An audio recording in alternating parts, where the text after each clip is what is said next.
fashionable for winter curtains. Does this wear? Embossers don't wear as well as Utrecht, of course. Show me this in blue. We don't carry any blues, I'm afraid. Perhaps I can show you a fine pink or club green.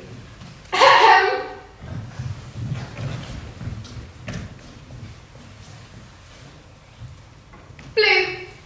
Blue. Have you seen the moquettes? Don't jolly me, Mum. I would be comfortable with an artificial material. I want velvet. Velvet does come best. Gives wear, it keeps its lustre. At that price it should.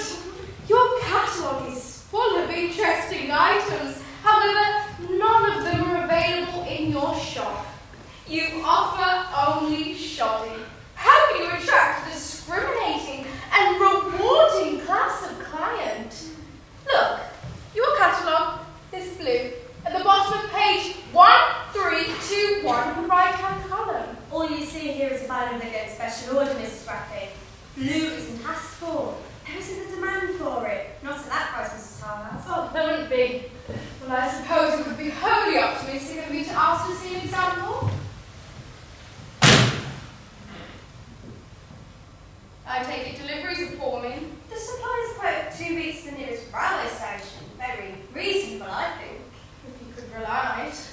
I want 162 yards. In 3 yards length, I'll have it made up before which I can supervise the work there. I'll take this as a piece of evidence. Louise, wouldn't you have to come along and remain up first? Just so you can get the size of it. Why? The downstairs curtains are shabby. Even you remarked on it. This material is suitable.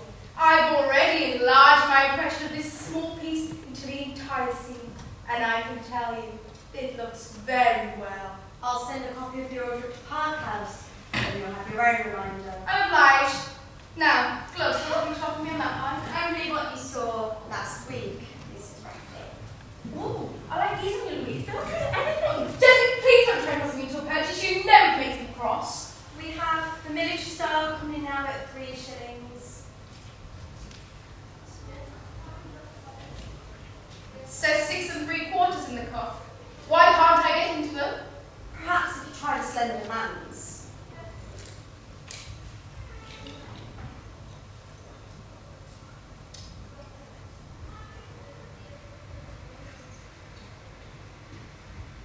They support the hand comfortably, but will they stand wearing?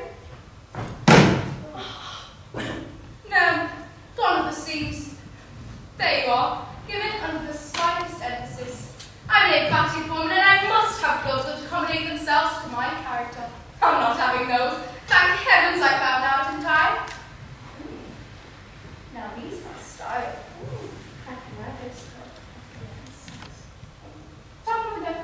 What? Quickly! Louder! A moment.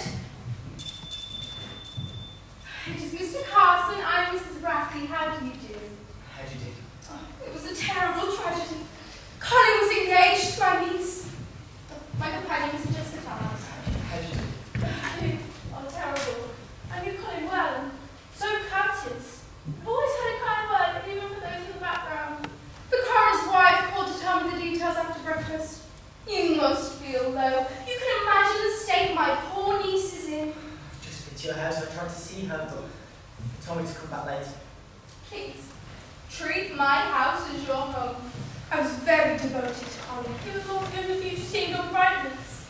Oh dear. Can you stay long? Until the inquest. Oh dear. Well, you must tell me exactly what happened. I was going to complain to the chief of staff about the battery opening fire, but the coroner's wife tells me that you strayed into their target area. How can that be? It was marked on the charts. Who's the navigator? Oh, we both. But after that, it was only a small boat. The storm set us off course. Was it the guns that sunk us? We'd already turned over. Such a terrible night. And because I didn't know you were out in it, I would have had no sleep, I assure you. I would have been tormented by that. None of my sufferings were masterful, of course, compared to you. I would have gladly watched the night through it.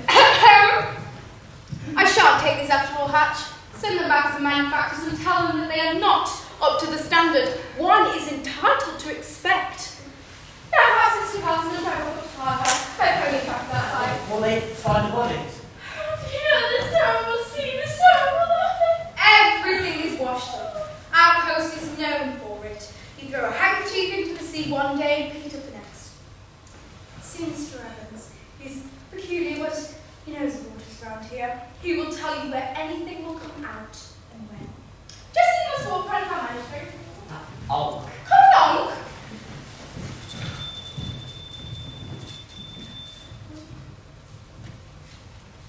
Mrs. Hatch, were you on duty last night? Why? Surely you'll come out of the inquest. Why was nothing seen by the town lookout? You need second sight to see anything last night. I was on duty. Dear me, and the town pays you 10 shillings a year. I watched Mrs. Tarhouse. More than the town's 10 shillings is worth. Morning, Lily. Morning, Oliver. Were you on duty last night? No, Mrs. Tarhouse. Not? But surely on such a night, I would have thought all towns lookouts would be at their posts. That's not in my copy of the regulations, Mrs. Tarhouse. And I can't read mine. This material. Mrs. Tarhouse. 162 yards. Will she change her mind? Last time she ordered a cushion, she wouldn't even look at them. I have the same cash for every order. And I'll only take back against qualified complaints. Had a letter from the suppliers, signed by the managing director. Mrs. Hatch, you are in business. You've got to do what the customer wants. Very good, Mrs. Tarhouse. Good day. We're closed for lunch. Allow me. Good day.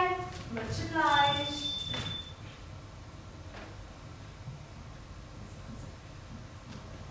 Did you follow him? Been on his tail all morning, and I see him come in here and go for that old bat. No use following him, how he's seen you. What did he do? Nothing to remark on. Clever. What do you make of him, the Natch? Look at the facts. He lands in the middle of the storm when No one's going to see him. He arranged to meet that devil Evans out on the beach. Right. Mr. Bentham's dead. Cave started with murder, and they'll do much worse. Lord, That boat didn't go down by accident. if you can count on it. Who will believe us, Billy? You don't believe me half the time despite all my warnings. Well, you do hear such weird goings on. To be honest, I don't know who to believe no more. They come from space, not beyond our world. Their world is threatened by disaster. If they think that we're a crowd of weak fools, they'll all come here by the million. They'll take our jobs, homes, everything. We'll be slaves all our lives making goods on other planets. And the women, and they after us. Listen! Where's the world's weak spots? Here! They know there's no leadership, no authority, no discipline in this town. So it's up to us. We won't go and help them. No, we'll drive them off, run them down. What if they are sailors and They aren't real sailors. They aren't even real storms. These people come millions of miles. They know how to whip up a storm when they get there. We might lose a few innocent people. That's a risk. But they're guilty, not us. We'll go back to our podcast, Billy, follow him when he leaves. They'll have arranged times to operate invisibly. If you watch, you'll see him make signs in a pre-arranged hope company. Scratch, away